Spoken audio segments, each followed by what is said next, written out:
आप लोगों का क्या स्टैंड है? जिस तरीके से पहले नीतीश कुमार बीजेपी के साथ थे, आप लोगों ने उस वक्त भी साथ दिया, लेकिन अब एक बार फिर से टूटकर वापस आ रहे हैं। अब आप लोग साथ खड़े रहेंगे? नीतीश कुमार स्वीकार हैं जैसे आ रहे हैं?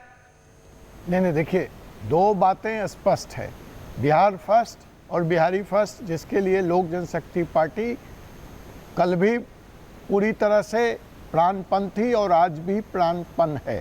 अगर बिहार फर्स्ट और बिहारी फर्स्ट के मुद्दे पर नीतीश कुमार जी को कोई आपत्ति नहीं है तो नीतीश कुमार जी का एनडीए में आना बिहार के लिए अच्छा है।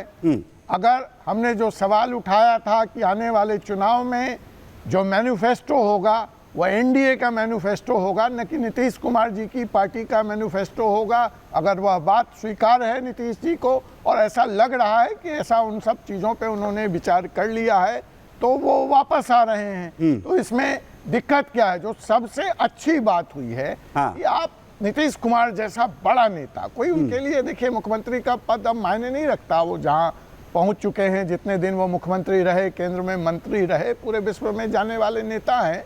लेकिन अपने स्वाभिमान, विपक्ष तो अब यही कह रहा है, जो उनके विरोधी आरजेडी यही कह रही है, उन्हें पापी तक बताते हुए ये तक कह रही है कि उन्हें तो सिर्फ कुर्सी से ही लगाव है, चाहे वो बीजेपी के साथ जाए, वो आरजेडी के साथ यहाँ पर जो है वो जाए। बिल्कुल सही कहा। मैं उन्हीं विरोधियों को नीतीश कुमार जी के इस माध्यम से एक संदेश देना चाहता हूँ कि अपने स्वाभिमान और बिहारी अस्मिता से बढ़कर कुछ नहीं है। क्या वो स्वाभिमान बचाए और जनता उसे स्वीकार कर रही है? मैं आपके पास वापस लौटूं, इसी बीच बड़ी अपडेट अपने तमाम दर्शकों को दे दूं। फिलहाल बड़ी जानकारी ये मिल रही है कि कल बीजेपी की तरफ से बड़ी बैठक की जाएगी। बीजेपी विधायकों की कल बड़ी बैठक है। आपको बताएं कि नीतीश कुमार इस्तीफा दे सकते हैं, ये भी लगातार जानकारी मिल रही है, और बीजेपी के साथ सरकार वो बनाएंगे, ये स्थिति लगभग सब यहां पर साफ होती दिख रही है।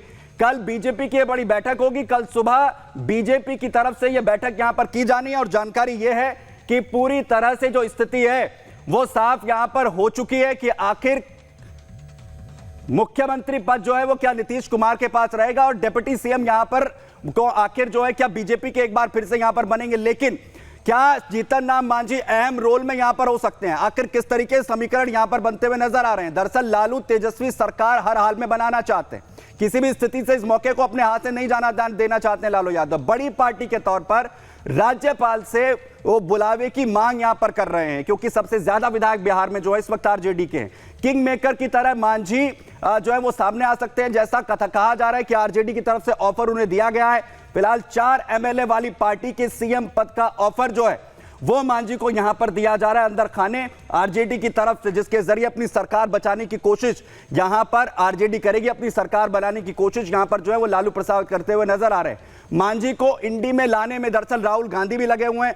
राहुल गांधी की तरफ से भी यही कोशिश है कि मांझी जो है उनके साथ आ जाएं, और राहुल का मांझी को फोन जो है वो किया गया। और दूसरी तरफ बघेल को, वो छत्तीसगढ़ के पूर्व मुख्यमंत्री जिन्हें जिम्मेदारी दी गई है बिहार के हालात पर पूरी तरीके से वो नजर बनाए हुए हैं। लालू खेमे में दरअसल फिलहाल अगर कुल विधायकों को जोड़ा जाए तो तकरीबन 115 विधायक हैं, और अगर यहां से हम का समर्थन मिल जाता है तो ये जो कुल जो आंकड़ा है ये 119 के करीब पहुंचेगा, जो कि पर्याप्त नहीं है। लेकिन इसके बावजूद भी जोड़तोड़ करने की कोशिश जो है वो लालू प्रसाद यादव आरजेडी की तरफ से लगातार हो रही है।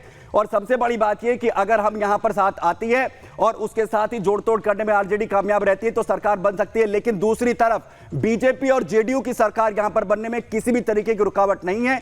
123 का जो आंकड़ा है बीजेपी और जेडीयू यहां पर जो है वो छू रहे हैं, और मांझी अगर इसमें साथ रहते हैं तो यह आंकड़ा 127 के करीब जाएगा। यानी मजबूती यहां पर जेडीयू और बीजेपी यानी एनडीए की जो सरकार बनेगी उसमें हम की तरफ से यहां पर जो है वो की जाएगी। यानी हम जो है वो एक बहुत ही इंपॉर्टेंट फैक्टर में और किंग मेकर के रोल में जीतन राम मांझी यहां पर सामने आ सकते हैं। और वहीं बड़ी अपडेट लगातार आपको दे रहे हैं, और एक और बड़ी अपडेट बिहार की सियासत से लेकर मिल रही है। बिहार की सियासत में बड़ी अपडेट ये कि फिलहाल जीतन राम मांझी की पार्टी हम की जो बैठक इस वक्त चल रही है, जीतन राम मांझी इस वक्त अध्यक्षता यहां पर कर रहे हैं, और एक बड़ा फैसला लिया जा सकता है हम पार्टी की बैठक में कि आखिर मांझी किस ओर यहां पर जाएंगे। इसे लेकर भी बड़ा फैसला जीतन राम मांझी कर सकते हैं।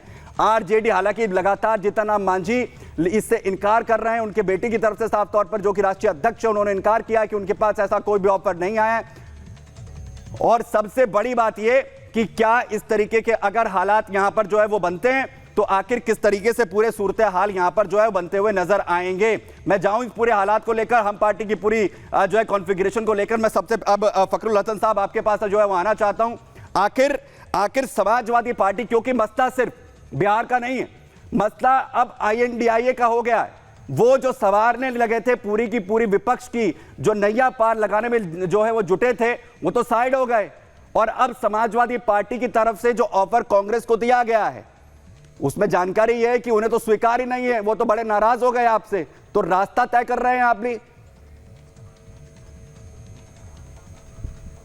नहीं सुमित जी, कोई नाराजगी नहीं है। समाजवादी पार्टी कांग्रेस ने मिलके जो सीट शेयरिंग पे बातचीत की थी उसी को आदरणीय अखिलेश यादव जी ने आज शेयर किया है। हमने कांग्रेस से उनके प्रत्याशियों की सूची मांगी थी कि आप कहां से चाहते हैं कि कौन सा आपका प्रत्याशी है जो लड़ सकता है चुनाव, जीत सकता है चुनाव। कांग्रेस ने एक लंबी लिस्ट दी थी, जरूर दी थी, लेकिन उसके बाद वो टेबल टॉक हुई, बैठ के चर्चा हुई और बैठ के चर्चा के बाद ही जो 11 सीटों का फॉर्मूला है वो लगभग तय हुआ है। हम समाजवादी लोग, ना हमें कोई अहंकार है ना हमें कोई घमंड है, हम पूरे विश्वास के साथ इंडिया गठबंधन के साथ हैं। हमारा पूरा भरोसा है, कांग्रेस हो या हमारे दूसरे अन्य जो सहयोगी हैं उनके साथ बैठ के हमने सीट शेयरिंग का फॉर्मूला वो तय कर लिया है। उत्तर प्रदेश में समाजवादी पार्टी कांग्रेस के बीच में सीटों का बंटवारा हो गया है, ये कहीं कोई संकोच, इसमें संदेह नहीं है।